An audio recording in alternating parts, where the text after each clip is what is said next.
Welcome to Lingua Latina Tutorials with Mr. K. This is chapter 24, exercise number 8. We're going to go back and look at the ablative of comparison. Comparatio, comparationis, feminine, it comes from comparare, to compare. And so the ablative of comparison is fairly straightforward. Example here, pater prudentior est filio. Father is more clever than the son.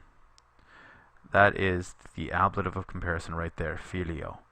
It is just comparison without quam. We're used to saying quam with it, but when you take the quam away, you put the thing that is compared in the ablative.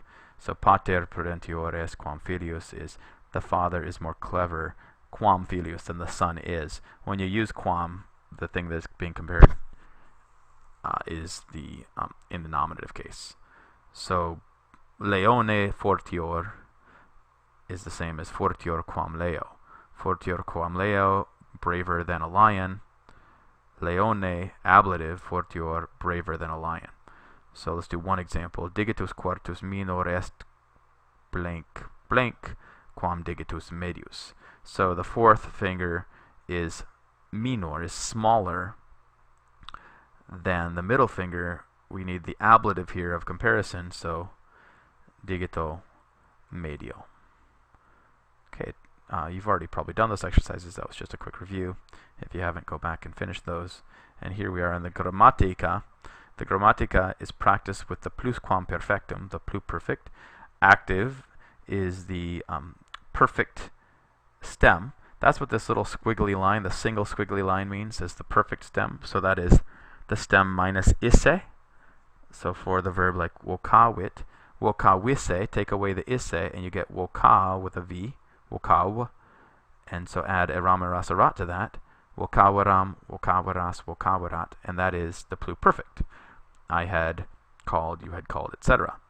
The passive form, these two squiggly lines here, mean the supine.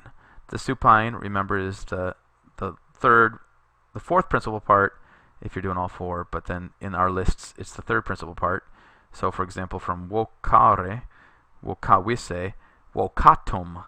Vocatus a would be our stem. So the supine stem is vocat plus the word eram, eras, erat as a separate word with it gives us the pluperfect passive.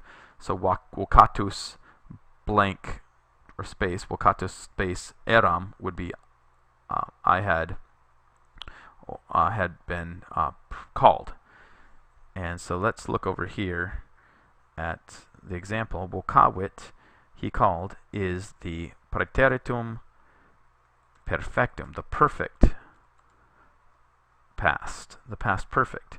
Vocavarat is not the past perfect, but the past pluperfect.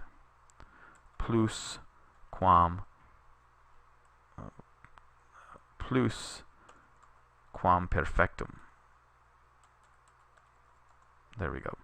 Plusquamperfectum, third person singular, ends in erat, which is added to which stem, right? And here we see it is to the stem of the perfecti. I didn't write the whole thing in. The stem of the perfect, like dixerat. Dix is the perfect stem, and we add erat to it. The pluperfect singular, first person ends in eram, second person is the perfect stem plus eras, third erat, the plural eramus, eratis, erant. Those are the endings. Let's look at our last exercise. Here we have all of our verb forms. So make sure you've created your flashcards, you've memorized these forms, because a lot of times the perfect stem is very different from the present. For example, cadere, to fall, to have fallen, is not cadisse, but kekid, sorry, kekidisse, to have fallen. Cognoscere turns into cognovisse, and then cognotum, sorry, I'm going to fix that. Cognitum should be the correct form.